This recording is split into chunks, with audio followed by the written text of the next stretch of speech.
오늘 영화 상영 이게 조그만 소도시에 와서 이렇게 몇 명 안 되는 사람들과 또 바깥에서 이렇게 추운 데서 영화 감상 하는 걸 보시고 소감이 어땠는지 잠깐 들어보고요. 그다음에 질문 받고 대답하는 걸로 진행해보겠습니다. 19년 전 영화고, 그러니까 아마 마지막에 자막 올라갈 때 보면 성하고 이름하고 떨어져요. 맞아요. 그거 나 준비해 봤어. 그게 이제 오래됐다는 영화 티가 그렇게 나는 거고, 뭐 단어 선택도 이제 종근이 한부라기를 요즘 거의 안 쓰니까. 맞아요.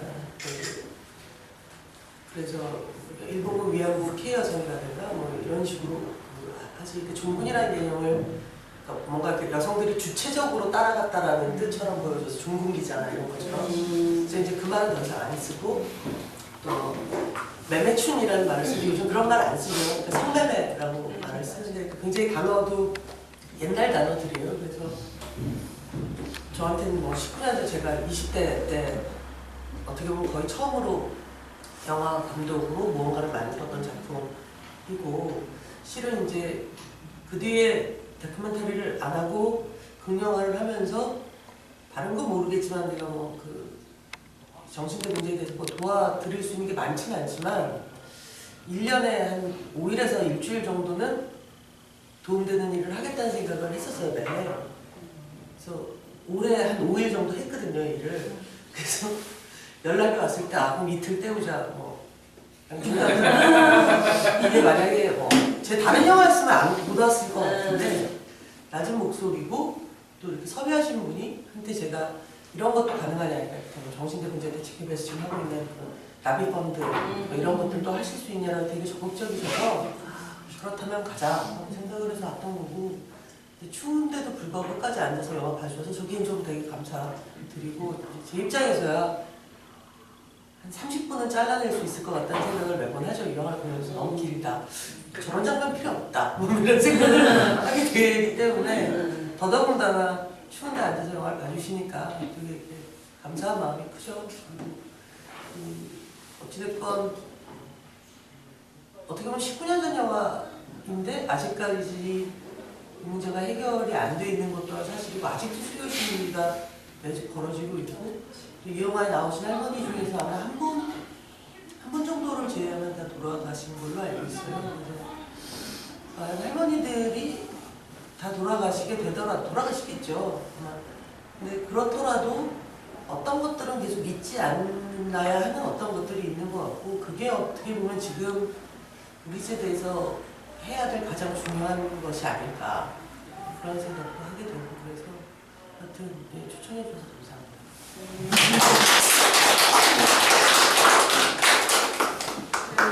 춥지만 어쨌든 집중해서 영화를 다 감상을 하셨고요. 혹시 영화를 본 후에 감독님께 좀 질문 드리고 싶은 게 있으셨으면 한분의 질문을 좀 받아볼까요? 김영 의사님. 저쪽부터 찍지. 준비되신 질문 다 있으시면 얘기해 주세요. 제가 이게 보면 이제 다큐멘터리 영화가 보면 좀 약간 상업성이 약간 좀 떨어지고 관객이 이제 좀 관객층들이 좀 약간 좀 좁지 않습니까? 근데 이제 이게 저도 이제 보러 오기 전에 좀 찾아봤어요. 찾아봤더니 한 20년 됐더라고요. 이게. 그래서 상영했던 게 2002년도인가? 90년. 그랬었군요. 네. 지금 그때 20대 후반 때 이제 처음 만드셨다고 하는데, 지금 다시 그 영화를 보고 좀 많이 아쉬웠던 거, 또는 이렇게 해서 많은 사람들이 이렇게 영화를 보고 이 위안부 문제를 좀 관심 있게 좀 이렇게 생각할 수 있는 그런 게 됐었으면 좋겠다, 그런 생각을 지금 하신다면 어떻게 좀 아쉬웠던 부분, 그리고 어떻게 다시 하고 싶은 마음이 있다거나 그게 있으신지. 뭐 구체적으로는 어떤 장면은 없어도 되겠다는 생각이 드는 건 있고요. 기본적으로 다큐멘터리여야 한다고 생각을 했었던 것 같아요, 당시에. 지금도 그건 제가 극영화 쪽으로 오고 난 뒤에 이 문제에 관한 극영화를 만들지 않겠냐는 제안을 꽤 많이 받았었는데, 그때마다 거절했던 이유는 이것이 재현 가능하거나 재현해야 되는 이야기인가 라는 생각이 되게 많이 들었었던 것 같아요. 그러니까 아무리 생각을 해봐도 위안소 장면을 찍을 자신은 없다. 그리고 그런 걸 찍어서 재현해야 될 이유도 모르겠다. 그렇다면 이게 가능한 거는 아마도 제 기억으로는 이청준 선생님인지 박완 선생님인지 모르겠는데 단편을 쓰신 게 있어요. 그러니까 이제는 수요시에 나오는 이제 할머니들, 할아버지들 얘기가 있었는데 그 정도는 가능하겠지만 무엇보다 그 영화로 별로 생각을 못하겠다라고 지금도 생각을 하고 있어요. 그리고 이 영화를 처음 만들 때는 그러니까 1편의 경우에는 이때가 뭐냐면 할머니들 중에는 친구도 하고 수요시에도 나가지만 얼굴을 밝히지 않으니까 자기 아들, 딸들에게 자기가 이런 피해를 겪고 있다고 얘기를 안 하고 있는, 그러니까 아직 커밍아웃을 안 한 할머니들이 몇 분 계셨어요. 그 대표적인 분이 맨 마지막에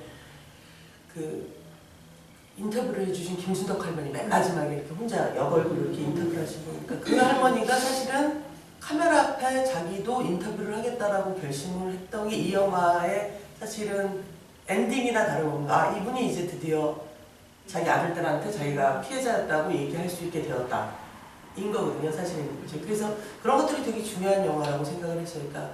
그러니까 처음에 그냥 말씀하신 걸 받아서 쭉 얘기를 하면 정말 뭐 어떤 이 문제에 관해서 관심이 있어서 영화를 찍게 된 건 아니에요.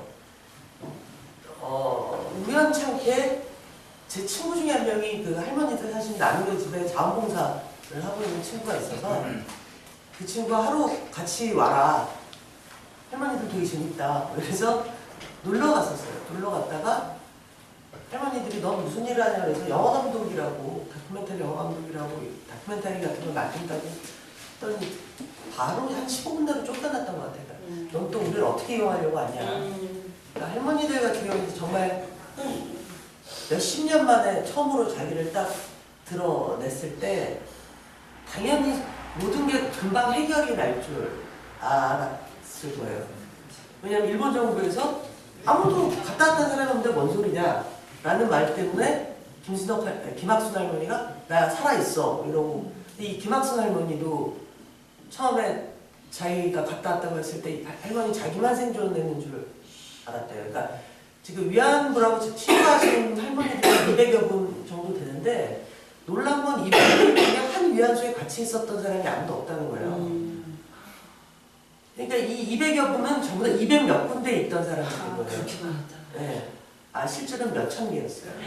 그러니까 다들 자기만 구사일생으로 살아와서 잘 숨어있다고 생각을 했던 거라, 그러니까 어느 순간 그냥 순식간에 할머니들이 나도 이렇게 된 건데, 그러고 나면 일본 정부에서 사죄와 배상을 하고 끝나는 거라고 생각을 하신 거죠. 근데 끝나진 않고 이를테면 막 8월 15일 지금 되면 전 세계 방송국들이 와서 이 할머니는 사실은 50년 동안 잊고 싶었던 얘기, 매일매일 잊으려고 애썼던 그때 기억을 기계처럼 반복해서 인터뷰를 해야 되잖아요. 그리고 막 자기들 얼굴이 달린 되게 좋은 의지인데, 이게 뭐냐면 어느 연극단체에서 이제 할머니들에 관한 연극을 만든 거예요. 도움 드리고 싶어서. 근데 이제 포스터에 할머니들 얼굴을, 실제 얼굴을 이렇게 다 받은 건데, 할머니들이 이제 대학로를 나가봤더니 막 자기들 얼굴 박혀있는 걸 이렇게 팜플렛으로 내니까 사람들이 밟고 다니고 이러고, 자기 얼굴 왜 나와 있는지도 모르고 막 그런 것들이 다 상처였던 것 같아요. 그러니까 모두가 나를 이용한다? 라고 생각을 하셔서 저도 그런 애라고 생각을 하셨던 것 같아요. 그래서 너 꺼지라고. 그래서 집으로 돌아오는 순간 찍고 싶어진 거예요. 그냥. 50년 동안 자기 자신을 숨겨왔던 사람이 세상에 자기를 드러냈을 때 삶이 어떻게 바뀌나가 너무 궁금한 거예요. 그러니까 일본군 위안부 문제가 궁금한 게 아니라 이 할머니 지금이 되게 궁금했었어요. 그래서 이건 것 같다라고 생각을 하고, 그 다음날부터 이제 월요일부터 금요일까지, 토요일은 저도 쉬어야 되니까 월요일부터 금요일까지 매일 아침 10시에 가서 오후 4시까지 그냥 앉아있다 왔어요. 그러니까 할머니들이 아는 척도 안 했고, 거기 간사분이 들여보내줘서 그냥 앉아있을 수 있는 거고, 밥도 자기네들끼리 먹고 저는 안 줬고, 그러니까 그냥 없는 애 취급을 한 거예요. 그래서 한 1년 반을 매일 그러고 다녔어요.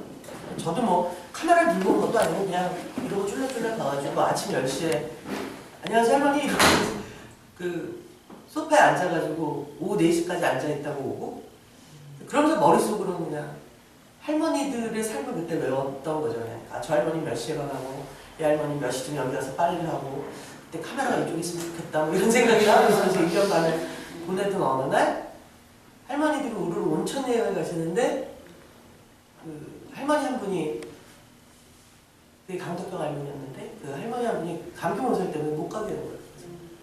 다 가시면 이제 이 할머니하고 저만 있는 거죠 집에. 할머니가 너무 외롭고 심심하니까 화투 칠 줄 아냐고. 할머니랑 맞고 친 게 처음이에요. 1년 반 정도 지나서 맞고를 치고 제가 열심히 머리를 굴려서 한 3,000원 정도를 잃어드리고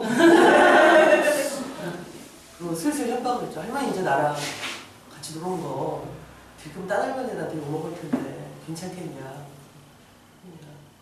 그 할머니는 뭐 이렇게 꼬셔오고 이렇게 꼬셔오고 확실하면 그래서 2년 만에 겨우 할머니들한테 허락을 받고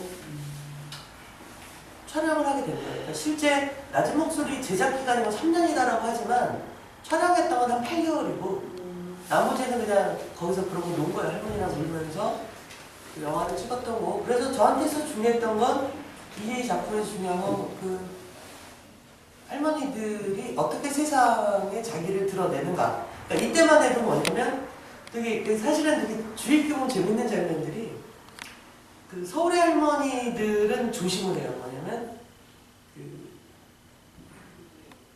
야한 말, 뭔가 성적인 말을 자기들은 절대로 해서는 안 된다고 생각해요. 실제 할머니들이 그런 말 되게 잘하잖아요. 근데 의도적으로 그런 말을 하면 안 된다고 생각을 해요. 왜냐하면 사람들이 그 나쁘게 보면 안 되고 우리 되게 좋게 봐야 된다는 그래서 이 할머니들 나름의 이제 그 방어벽이 있는 거죠.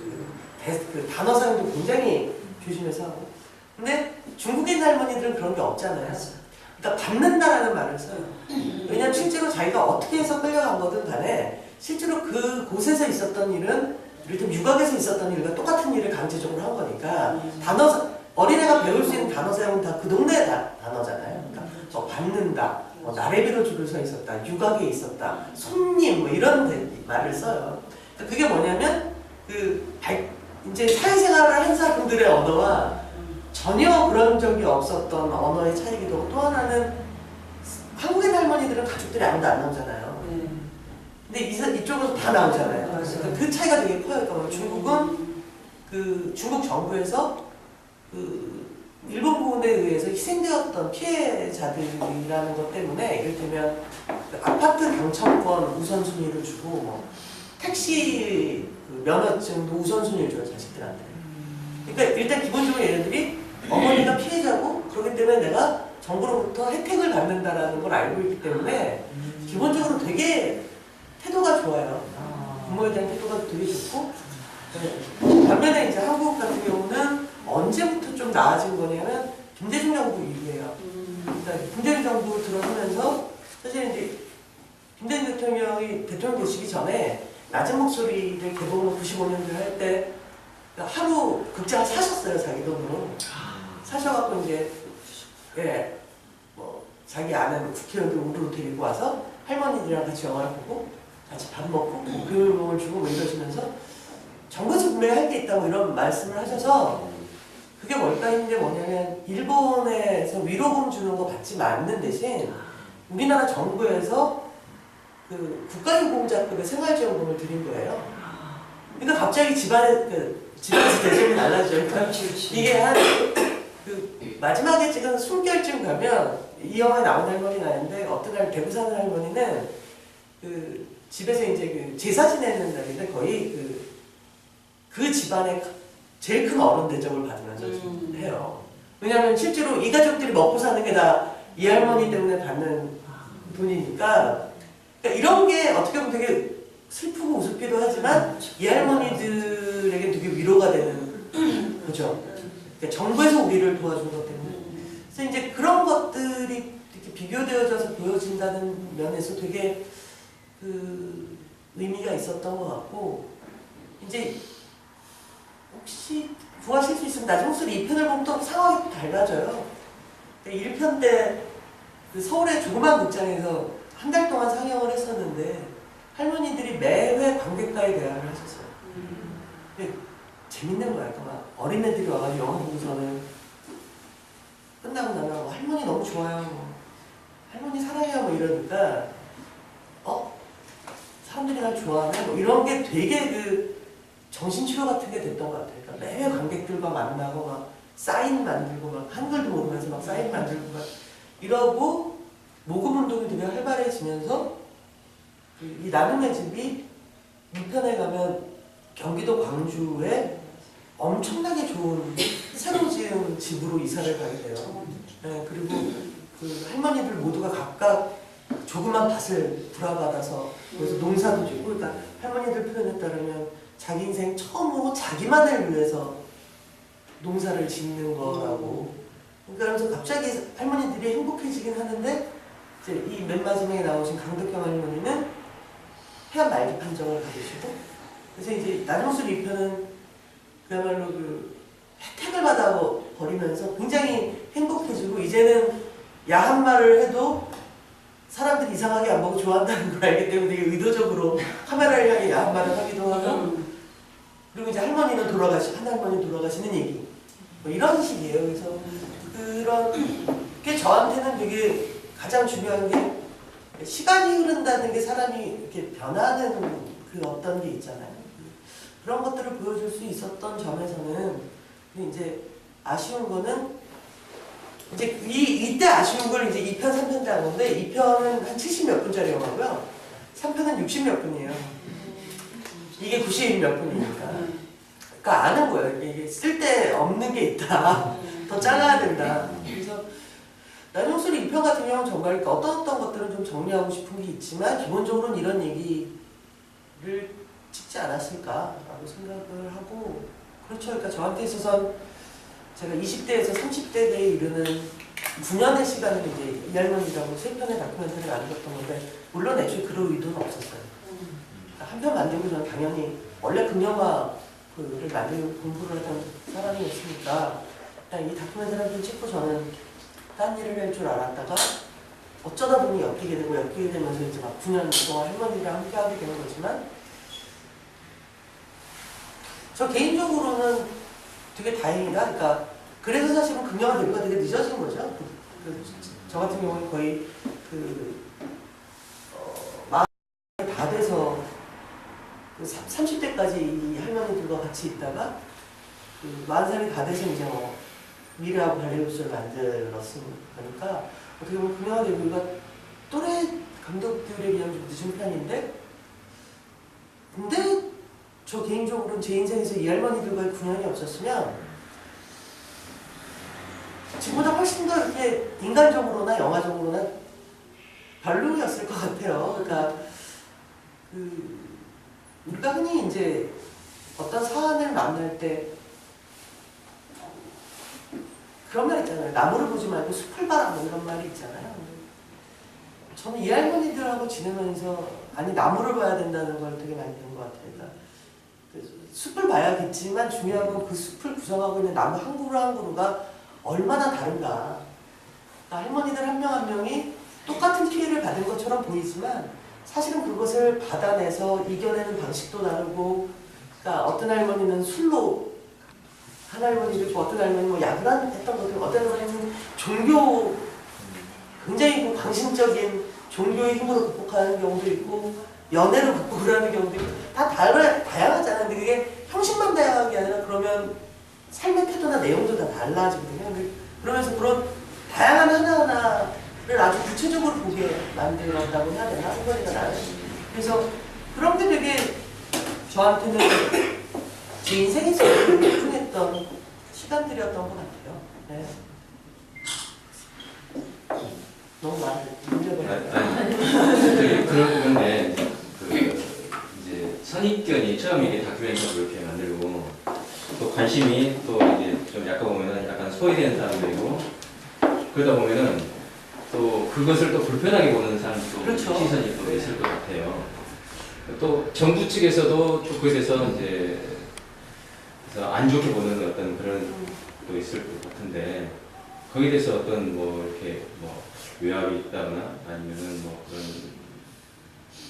이렇게 지금 하시는 일에 약간 그 불편하게 하는 어떤 요소들이 좀 있는지 그런 거라기보다 이게 되게 단순한 건데 낮은 목소리를 처음 만들어서 저희가 중고등학교 교장 선생님들한테 팩스를 보냈었어요. 그러니까 아이들의 단체 관련 좀 유도해달라.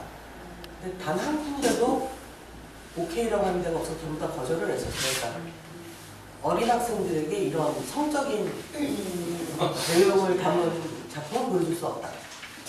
라고 했었고 이 영화가 몬트리올 영화제에 초청이 돼서 상영을 할 때 몬트리올 영사 한국 사람이 몬트리올 영사 그러니까 캐나다 영사죠. 몬트리올인 이 사람이 영화를 보러 왔다가 중간에 화를 내며 외국인들에게 이런 치욕스러운 얘기를 보여주면 되겠냐며 화를 내고 나갔다는 얘기를 제가 극장 이쪽에 있는데 그 얘기를 듣고 죽여버린다고 뛰어났다 발견을 어찌됐건 뭐 그런 거예요. 이 영화를 할 때는 또는 이제 뭐 일본에서 상영할 때는 그때 되게 정말 재밌었는데 이제 일본에서 저희가 사실은 2편, 3편을 일본 사람들 돈으로 찍은 거나 다름없어요.